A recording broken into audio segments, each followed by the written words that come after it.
నమస్కారం ETV news కి స్వాగతం. ముఖ్యాంశాలు. తమిళనాట ఆగని వర్ష బీభత్సం, జలదిగ్బంధంలో చెన్నై, అస్తవ్యస్తమైన జనజీవనం, మరో 3 రోజులు భారీ వర్ష సూచన. చిత్తూరు, కడప, నెల్లూరు జిల్లాల్లో భారీ వర్షాలు, జలమయమైన లోతట్టు ప్రాంతాలు, ఉధృత ప్రవాహంతో ఉరకలేస్తున్న వాగులు. వరదలకు తెగిన రహదారులు, శ్రీకాళహస్తి ఆలయంలోకి చేరుతున్న వర్షపు నీరు, చెన్నై వెళ్లే పలు రైళ్లు రద్దు. 2 పడక గదుల ఇళ్ల పథకంలో తెలంగాణ సర్కార్ ముందడుగు. ఐడీహెచ్ కాలనీలో 369 ఇళ్లను లబ్ధిదారులకు పంపిణీ చేసిన కేసీఆర్. ఆంధ్రప్రదేశ్లో వ్యవసాయ విశ్వవిద్యాలయానికి శంకుస్థాపన, మత్స్య పరిశ్రమ ప్రాంతీయ కార్యాలయం ఏర్పాటుకు కేంద్ర మంత్రి హామీ. ఉగ్రవాద నిర్మూలనకు కలిసి పనిచేయాలని G20 దేశాల తీర్మానం, నల్లధనం నియంత్రణకు సహకరించాలని మోదీ విజ్ఞప్తి. పారిస్ దాడి సూత్రధారుల కోసం ముమ్మరంగా వేట, బెల్జియంలో అనుమానితుడి అరెస్టు, సిరియాలో ISIS స్థావరాలపై ఫ్రాన్స్ దాడులు.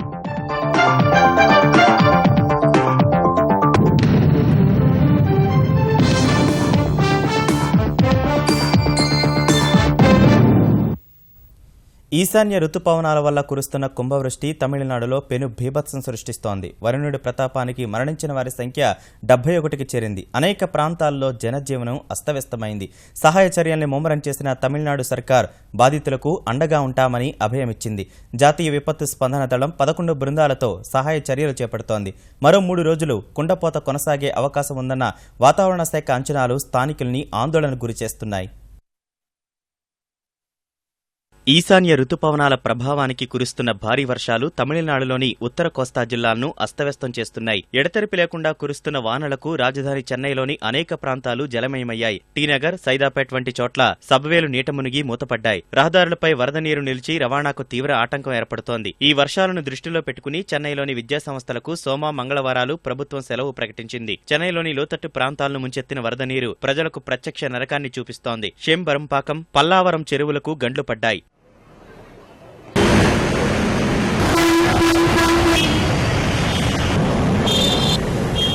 చెన్నై వాసుల తాగునీటికి ఉద్దేశించిన జలాశయాలు జలకళను సంతరించుకున్నాయి. చెంబరంబక్కంలోని జలాశయం నిండగా కొంత నీటిని అడయార్ నదిలోకి విడుదల చేస్తున్నారు. ఈ వర్షాలకు ఉత్తర కోస్తా జిల్లాలోని 1000 ఎకరాల్లో పంటలు దెబ్బతిన్నాయి. నాగపట్నంలో వందలాది ఎకరాల వరి పంటకు నష్టం వాటిల్లింది.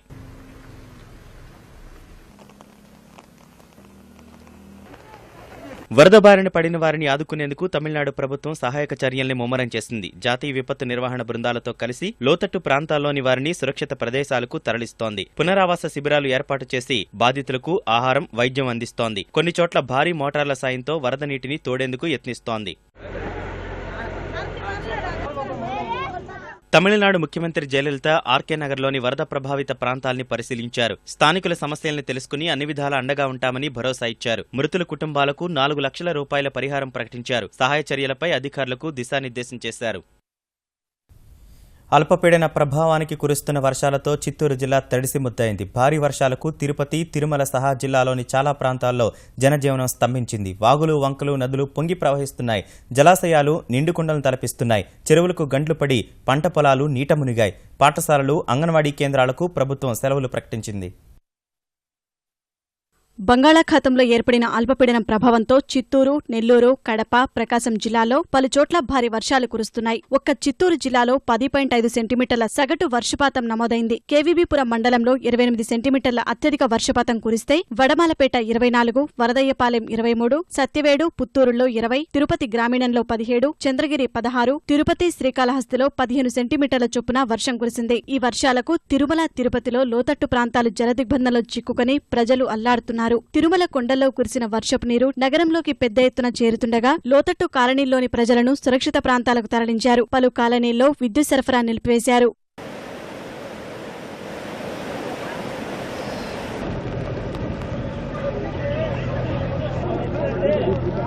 భారీ వర్షానికి తిరుమలలోని ఆకాశగంగ, గోగర్భం, పాప వినాశనం, పసుపుధార, కుమారధార జలాశయాల్లోకి వరద పోటెత్తగా దిగువకు వదులుతున్నారు. కళ్యాణి డ్యాంకు వరద ఉధృతి పెరిగింది. కపిలతీర్థం జలపాతం ఉధృతంగా ప్రవహిస్తోంది. ఇది దృష్టిలో పెట్టుకుని భక్తులను అక్కడకు అనుమతించడం లేదు. శ్రీవారి ఆలయంలోకి చేరిన నీటిని అగ్నిమాపక సిబ్బంది మోటార్ల సాయంతో తోడుతున్నారు. శ్రీవారి మెట్టు, అలిపిరి నడక మార్గంలో వరద ప్రవాహం కొనసాగుతోంది. రెండో కనుమలో కొండచర్యలు విరిగిపడుతున్నాయి. ఘాట్ రోడ్డు మూసివేసి లింకు రోడ్డు ద్వారా వాహనాలు తిరుమలకు అనుమతిస్తున్నారు. రెండో కనుమలో కొండచర్యలు విరిగిపడుతున్నాయి. ఘాట్ రోడ్డు మూసివేసి లింకు రోడ్డు ద్వారా వాహనాలు తిరుమలకు అనుమతిస్తున్నారు.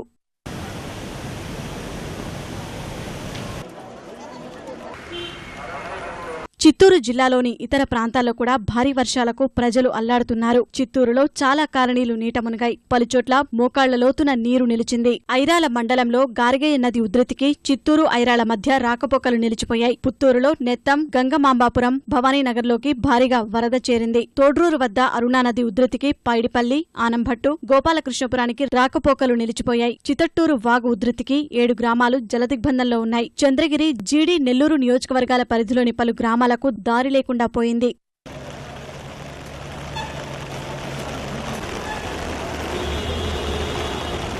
రేణిగుంట చెక్పోస్టు నుంచి విమానాశ్రయం వెళ్లే రహదారిపై భారీగా నీరు పారుతోంది. శ్రీకాళహస్తి వద్ద స్వర్ణముఖి నది పొంగి ప్రవహిస్తోంది. నది ఒడ్డున ఉన్న 300 కుటుంబాలను పునరావాస కేంద్రాలకు తరలించారు. శ్రీకాళహస్తీశ్వర ఆలయంలోకి నీరు చేరగా కార్తీక మాసం తొలి సోమవారం నాడు ఆలయానికి పెద్ద ఎత్తున తరలివచ్చిన భక్తులు ఇబ్బందులు పడ్డారు.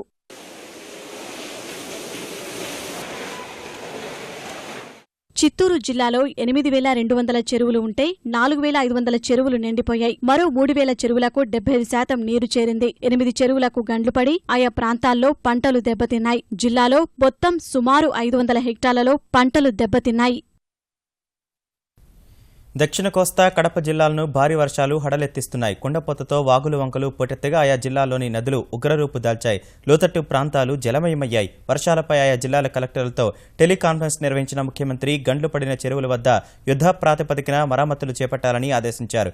రాకపోకలకు ఇబ్బందులు లేకుండా చర్యలు తీసుకోవాలని ఆదేశించారు. అల్పపీడనం ప్రభావంతో కడప జిల్లా వ్యాప్తంగా విస్తారంగా వర్షాలు కురుస్తున్నాయి. రైల్వే కోడూరు పరిధిలో వాగులు వంకలు పొంగి మహోధృతంగా ప్రవహిస్తున్నాయి. గుంజినేరు వాగు ఉధృతికి లోతట్టు ప్రాంతాలు జలమయమయ్యాయి. కడప, చెన్నై మధ్య రాకపోకలు పూర్తిగా నిలిచిపోయాయి. రాజంపేటలో జనజీవనం అస్తవ్యస్తంగా మారింది. చక్రాల మడుగు ప్రమాదకర స్థాయిలో ప్రవహిస్తోంది.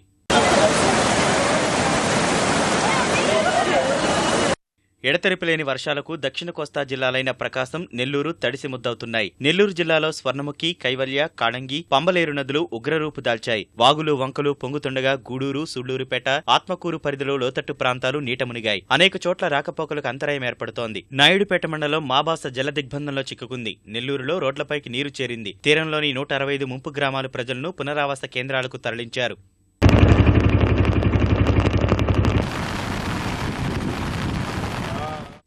ప్రకాశం జిల్లా ఒంగోలు, కందుకూరు, కొండపి, సంతనూతలపాడు, పర్చూరు, చీరాల, అద్దంకి పరిధిలో ఓ మోస్తరు వర్షాలు పడుతున్నాయి. అనంతపురం జిల్లా తనకల్లు మండలం చిన్నరామన్నగారిపల్లిలో మిద్దె కూలి మహిళ మృతి చెందింది.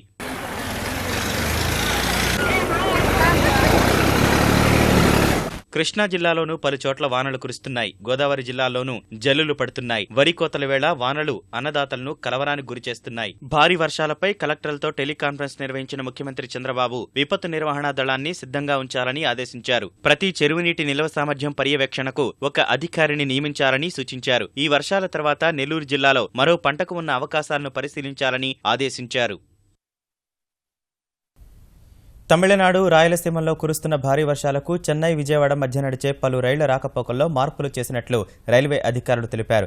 ప్రధానంగా చిత్తూరు జిల్లాలో తీవ్ర వర్షాలు కురుస్తుండగా జిల్లా నుంచి వెళ్లే 4 ప్యాసింజర్ రైళ్లు, 2 ఎక్స్ప్రెస్లను రద్దు చేశారు. 10 రైళ్లను దారి మళ్లించారు. మరో 2 సర్వీసులను పాక్షికంగా రద్దు చేశారు. మద్రాసు, బెజవాడ మధ్య నడిచే జనశతాబ్ది ఎక్స్ప్రెస్ను 2 వైపులా రద్దు చేసిన దక్షిణ మధ్య రైల్వే అధికారులు పినాకిని ఎక్స్ప్రెస్ను విజయవాడ నుంచి గూడూరు వరకు మాత్రమే నడుపుతున్నారు. బిలాస్పూర్, చెన్నై, లక్నో, చెన్నై, మద్రాస్, నిజాముద్దీన్, కుచివేలు, గౌహతి, కోరమండల్ ఎక్స్ప్రెస్, నవజీవన్, మధురై, డెహ్రాడూన్ ఎక్స్ప్రెస్ రైళ్లను గూడూరు, రేణిగుంట మీదుగా దారి మళ్లించారు.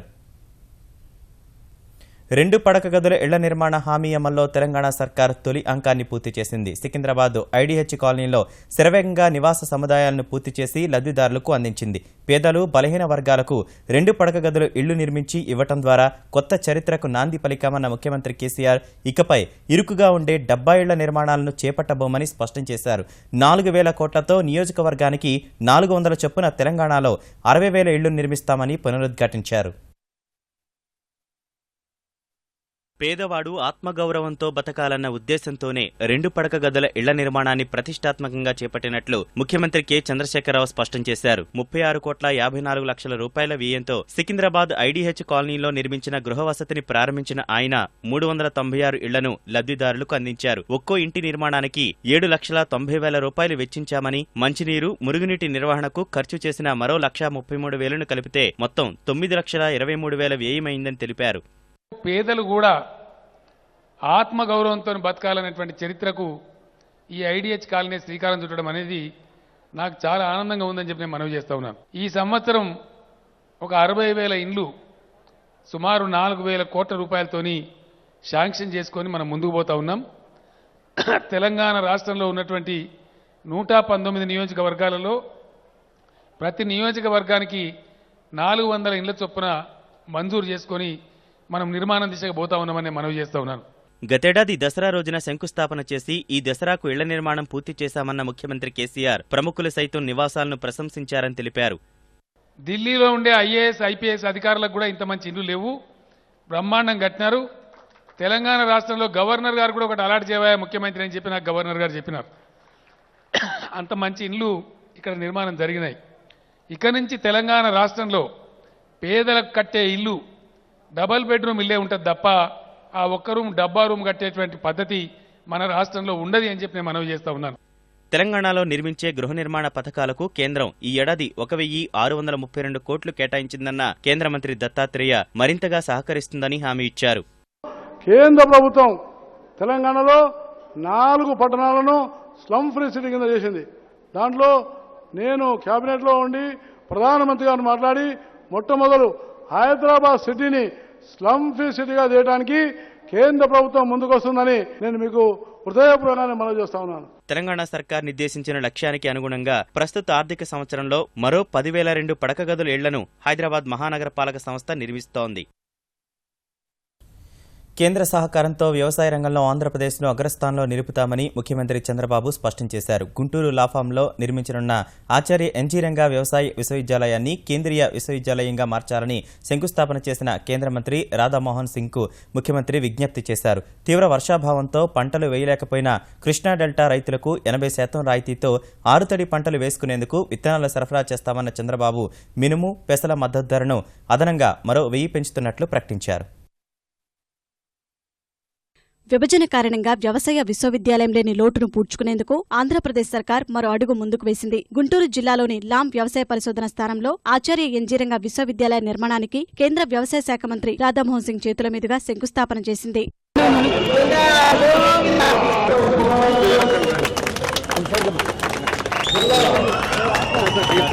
హైదరాబాద్లో 10 ఏళ్లు అవకాశం ఉన్నప్పటికీ 17 నెలల్లోనే అనేక సంస్థలను నవ్యాంధ్రకు మంజూరు చేసిన కేంద్రానికి కృతజ్ఞతలు తెలిపిన ముఖ్యమంత్రి చంద్రబాబు వర్షాలు ఆలస్యమైనప్పుడు రెయిన్ గన్లతో మెట్టపైర్లు కాపాడుకునేందుకు ఆర్థిక సాయం చేయాలని కేంద్ర మంత్రికి విజ్ఞప్తి చేశారు. ఎన్జీ రంగా వ్యవసాయ విశ్వవిద్యాలయాన్ని దేశంలోనే అగ్రస్థానంలో నిలిపేందుకు చొరవ చూపాలని కోరారు.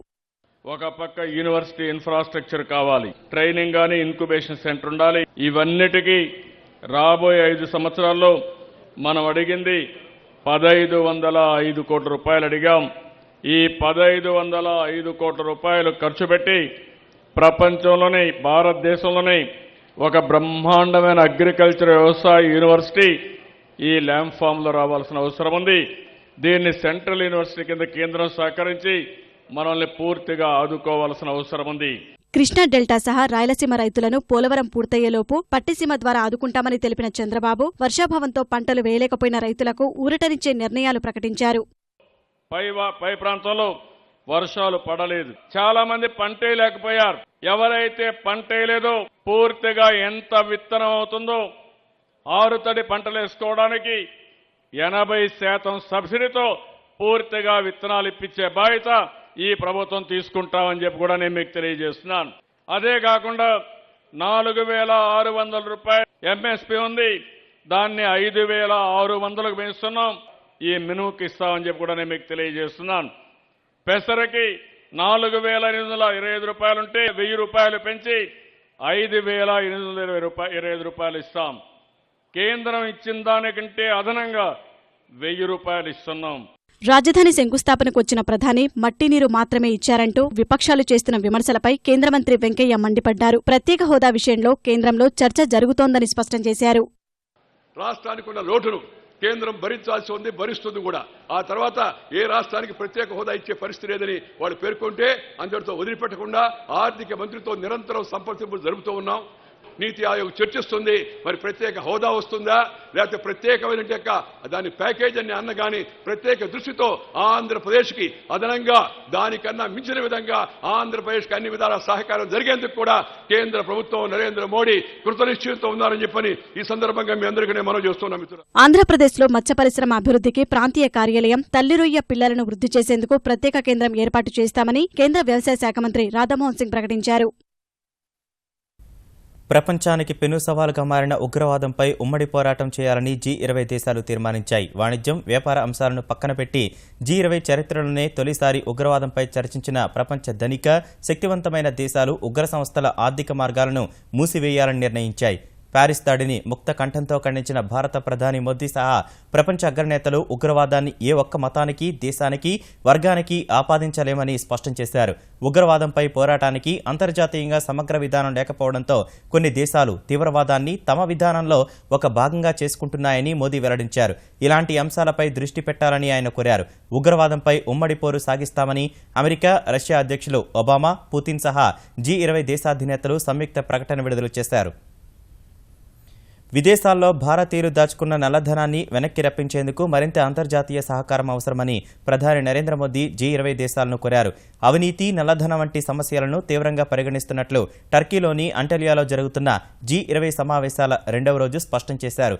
బ్యాంకింగ్ వ్యవస్థలో అత్యధిక గోప్యత కారణంగా తలెత్తుతున్న సమస్యలను పరిష్కరించేందుకు అంతర్జాతీయ సమాజం చొరవ చూపాలని ప్రధాని మోదీ కోరారు. IMFలో కోటాకు సంబంధించిన సంస్కరణలను అమెరికా త్వరలోనే అమలు చేస్తుందని ప్రధాని ఆశాభావం వ్యక్తం చేశారు. అనంతరం కార్యశీల విందులో పాల్గొన్న ప్రధాని పారదర్శకమైన, వివక్షకు తావులేని అంతర్జాతీయ వాణిజ్య వ్యవస్థ ఉండాలని మోదీ పిలుపునిచ్చారు. ఈ మేరకు WTO బాలి ఒప్పందాన్ని పూర్తిస్థాయిలో అమలు చేయాలని కోరారు. దేశంలో అసహనం పెరిగిపోతోందంటూ పలువురు మేధావులు ప్రభుత్వం తమకు ఇచ్చిన పురస్కారాలను తిరిగిచ్చేస్తున్న వేళ ఈ అంశంపై రాష్ట్రపతి ప్రణబ్ ముఖర్జీ స్పందించారు. జాతీయ పత్రికా దినోత్సవాన్ని పురస్కరించుకుని ఢిల్లీ విజ్ఞాన్ భవన్లో ఏర్పాటు చేసిన కార్యక్రమంలో మాట్లాడిన ఆయన ఎవరైనా ఏ అంశంపై అసమ్మతిని వ్యక్తం చేయాలనుకున్నా అందుకు చర్చలే సరైన మార్గమని సూచించారు. ఓ ఘటనపై తమ అసంతృప్తిని వ్యక్తం చేయడానికి తీవ్రమైన నిర్ణయాలు తీసుకోవడం సరికాదని స్పష్టం చేశారు. రైతుల ఆత్మహత్యలు ఆగాల్సిందేనని హైకోర్టు వ్యాఖ్యానించింది. ఈ విషయంలో ప్రభుత్వాలు చేపట్టే చర్యలు రైతుల బలవన్మరణాలు ఆపే విధంగా ఉండాలని పేర్కొంది. తెలుగు రాష్ట్రాల్లో రైతు ఆత్మహత్యలపై తెలంగాణ ఐకాస అధ్యక్షుడు కోదండరాం సహా మరికొందరు దాఖలు చేసిన వ్యాజ్యంపై హైకోర్టు విచారణ చేపట్టగా పిటిషనర్ల తరపున న్యాయవాదులు రైతు ఆత్మహత్యలకు దారితీస్తున్న పరిస్థితులు, తీవ్రతను వివరించారు. బ్యాంకుల రుణాలు అందక వ్యాపారుల నుంచి అధిక వడ్డీకి రుణాలు తీసుకుంటున్నందున రైతులపై భారం పడుతోందని తెలిపారు. తెలంగాణలో వర్షాభావ పరిస్థితులకు 2 ఏళ్లుగా రైతులకు సరైన దిగుబడి రావడం లేదని వివరించారు. తెలంగాణ ప్రభుత్వం ఇప్పటి వరకు కరువు మండలాలను ప్రకటించలేదని, కరువు మండలాలు ప్రకటిస్తే కేంద్ర సాయం కూడా అందేదని పేర్కొన్నారు. ఆంధ్రప్రదేశ్ అనంతపురం జిల్లాలో రైతు ఆత్మహత్యలు ఎక్కువ జరుగుతున్నాయని వివరించారు. ఈ వాదనలు విన్న కోర్టు రైతు ఆత్మహత్యల నివారణకు చేపట్టిన చర్యలేంటని తెలంగాణ, ఏపీ ప్రభుత్వాలని ప్రశ్నించింది. ఇందుకు సమాధానమిచ్చిన ఏపీ అడ్వకేట్ జనరల్ ఆత్మహత్యలు చేసుకోవద్దని విస్తృత ప్రచారం చేయడం సహా అధికారులు గ్రామాలకు వెళ్లి రైతులను కలుస్తున్నారని పేర్కొన్నారు. ఈ చర్యలపై సంతృప్తి వ్యక్తం చేసిన కోర్టు కౌంటరు దాఖలు చేయాలని తెలంగాణ ప్రభుత్వాన్ని ఆదేశించింది. తదుపరి విచారణ ఈ నెల 23కు వాయిదా వేసింది. తెలంగాణలో మొదటి మెగా ఆహార క్షేత్రానికి పునాదిరాయి పడింది. నిజామాబాద్ జిల్లా నందిపేట మండలం లక్కంపల్లిలోని ప్రత్యేక ఆర్థిక మండలిలో మెగా స్మార్ట్ ఫుడ్ పార్క్కు కేంద్ర మంత్రులు హర్సిమ్రత్ కౌర్, సాధ్వి నిరంజన్ జ్యోతి శంకుస్థాపన చేశారు. మొత్తం 374 ఎకరాల్లో ఏర్పాటు చేసే ఈ పార్క్తో వర్షాలు లేక కష్టాల్లో ఉన్న రైతులకు మేలు జరుగుతుందని హర్సిమ్రత్ కౌర్ చెప్పారు. మెగా ఫుడ్ పార్క్లో ప్రత్యక్షంగా పరోక్షంగా 1,00,000 మంది వరకు ఉపాధి లభిస్తుందని చెప్పారు. తెలంగాణలో నిరుద్యోగం పోవాలంటే మరిన్ని పరిశ్రమలు ఏర్పాటు కావాల్సిన అవసరం ఉందని కార్యక్రమంలో పాల్గొన్న ఎంపీ కవిత అన్నారు. बहुत खुशी का दिन कि पहला तेलंगाना का मेगा फूड पार्क आज इस क्षेत्र में शिलान्यास हुआ है। अभी बताया मेगा फूड पार्क वालों ने कि कैसे 12,000 लोगों को इसमें नौकरी मिलेगी, कि इस पार्क के आने के साथ सॉर्टिंग, ग्रेडिंग, पैकिंग, पैकेजिंग में तरह तरह की नौकरी के साधन आपको मिलेंगे। आप अपने डीपीआर मेजे को चेंज करना चाहते हैं और यहाँ पे टर्मरिक के काम को लेके कोई रिसर्च वगैरह करने के लिए इस पार्क में कुछ आप खोलना चाहते हैं, उसकी मदद करने के लिए हम तैयार। ఆంధ్రప్రదేశ్లో కందిపప్పు ధర మరింత తగ్గింది. ఆఫ్రికన్ రకం కందిపప్పును టోకున కిలో 120, చిల్లరగా 123 రూపాయలకు అమ్మేందుకు ఆంధ్రప్రదేశ్ ప్రభుత్వంతో జరిగిన సమావేశంలో మిల్లర్లు, వ్యాపారులు అంగీకరించారు. అంతర్జాతీయ మార్కెట్లో కందిపప్పు ధరలు తగ్గిన దృష్ట్యా ఆంధ్రప్రదేశ్ పౌర సరఫరాల శాఖ మంత్రి పరిటాల సునీత సమీక్ష నిర్వహించగా ఏపీలో ధర తగ్గించేందుకు వ్యాపారులు, మిల్లర్లు అంగీకరించారు. ప్యారిస్పై వరుస దాడులకు సూత్రధారులను పట్టుకునేందుకు ఫ్రెంచ్ దళాలు తీవ్రంగా శ్రమిస్తున్నాయి. వందలాది మంది సైనికులు, పోలీసులు ఫ్రాన్స్ వ్యాప్తంగా 170కి పైనే దాడులు నిర్వహించారు. పొరుగునున్న బెల్జియంలోనూ సోదాలు ముమ్మరమయ్యాయి. ఇప్పటికే 23 మందిని ఫ్రెంచ్ పోలీసులు అదుపులోకి తీసుకున్నారు. మరో 104 మందిని గృహ నిర్బంధంలో ఉంచారు. అనుమానితులను విచారిస్తున్నట్టు ఫ్రాన్స్ అంతర్గత వ్యవహారాల మంత్రి బెర్నార్డ్ తెలిపారు. అరెస్టు చేసిన వారిలో ఉగ్రదాడులకు సూత్రధారిగా భావిస్తున్న సలాహ్ అబ్దెస్లాం అనే 26 ఏళ్ల ఫ్రెంచ్ పౌరుడు ఉన్నట్టు తెలుస్తోంది. మొత్తం 8 మంది దాడులకు పాల్పడగా 7 మరణించారు. ఒకరు తప్పించుకున్నాడని తెలిపిన ఫ్రాన్స్ ప్రభుత్వం అతనే సలాహ్ అబ్దెస్లాంగా అనుమానిస్తున్నారు. పేలుళ్లు జరిగిన సమయంలోనే అబ్దెస్లాంను ప్రశ్నించి వదిలేసిన పోలీసులు తర్వాత అదుపులోకి తీసుకున్నారు. ఉగ్రదాడికి ప్రతీకారంగా ఇస్లామిక్ స్టేట్ ఉగ్రవాద సంస్థ స్థావరాలపై ఫ్రాన్స్ పెద్ద ఎత్తున వైమానిక దాడులు ప్రారంభించింది. సిరియాలోని ఐఎస్ ఆధీనంలోని రక్కా నగరంపై ఫ్రాన్స్ యుద్ధ విమానాలు విరుచుకుపడ్డాయి. 10 యుద్ధ విమానాలు 20 బాంబులు వేసి ఐఎస్ కమాండ్ కేంద్రం, జిహాదీ శిక్షణా శిబిరం, ఉగ్రవాద నియామక కేంద్రాన్ని పూర్తిగా ధ్వంసం చేశాయి. అమెరికా సైన్యంతో సమన్వయం చేసుకుంటూ ఫ్రాన్స్ దాడులు చేస్తోంది. ఈ దాడుల కారణంగా రక్కా నగరంలో నీటి సరఫరా, విద్యుత్ నిలిచిపోయింది. ఫ్రాన్స్ దాడుల్లో సాధారణ పౌరులెవరూ ప్రాణాలు కోల్పోలేదని తెలుస్తోంది. బాలీవుడ్ సీనియర్ నటుడు సయీద్ జాఫ్రీ కన్నుమూశారు. 86 ఏళ్ల సయీద్ జాఫ్రీ 1929 జనవరి 8న పంజాబ్లోని మాలేరుకోట్లలో జన్మించారు. హిందీ, ఆంగ్ల నాటక రంగాల్లో విశేషంగా రాణించిన ఆయన 1968లో సినీ రంగంలోకి ప్రవేశించారు. స్టాకడ్ అనే ఆంగ్ల చిత్రంతో సినీ రంగ ప్రవేశం చేసిన ఆయన హిందీ, ఆంగ్లంలో కలిపి 100కు పైనే సినిమాల్లో నటించారు. రిచర్డ్ అటెన్బరో రూపొందించిన గాంధీ సినిమాలో సర్దార్ పటేల్ పాత్రలో ప్రేక్షకుల మన్ననలు అందుకున్న సయీద్ జాఫ్రీ షత్రంజ్ కే కిలాడి, చష్మే బహదూర్, మసూమ్ లాంటి విజయవంతమైన చిత్రాల్లో నటించారు. 1978లో ఉత్తమ సహాయ నటుడిగా ఫిలింఫేర్ అందుకున్న జాఫ్రీ నాటక రంగానికి చేసిన సేవలను గుర్తించి బ్రిటిష్ ప్రభుత్వం ఆయనకు ఆర్డర్ ఆఫ్ బ్రిటిష్ ఎంపైర్ పురస్కారం ఇచ్చింది. అంతర్జాతీయ మార్కెట్లలో ప్రతికూల పవనాలు కొనసాగినప్పటికీ స్టాక్ మార్కెట్లు ఇవాళ లాభాల్లో ముగిశాయి. సెన్సెక్స్ 150 పాయింట్లు లాభపడింది. ఈ ఉదయం 25,580 పాయింట్ల వద్ద ప్రారంభమైన సూచీ మొదట్లో అమ్మకాల ఒత్తిడికి గురైంది. ఒక దశలో 25,451 పాయింట్ల వద్ద కనిష్ట స్థాయిని తాకిన సూచీ టోకు ధరల ఆధారిత ద్రవ్యోల్బణం కాస్త పెరిగిందన్న సమాచారంతో కొనుగోళ్లు పెరిగి 25,866 పాయింట్ల గరిష్ట స్థాయిని తాకింది. చివరకు 25,760 వద్ద స్థిరపడింది. జాతీయ స్టాక్ ఎక్స్చేంజ్ నిఫ్టీ 44 పాయింట్లు పెరిగి 7,806 వద్ద ముగిసింది. ఈటీవీ న్యూస్ సమాప్తం. నమస్కారం.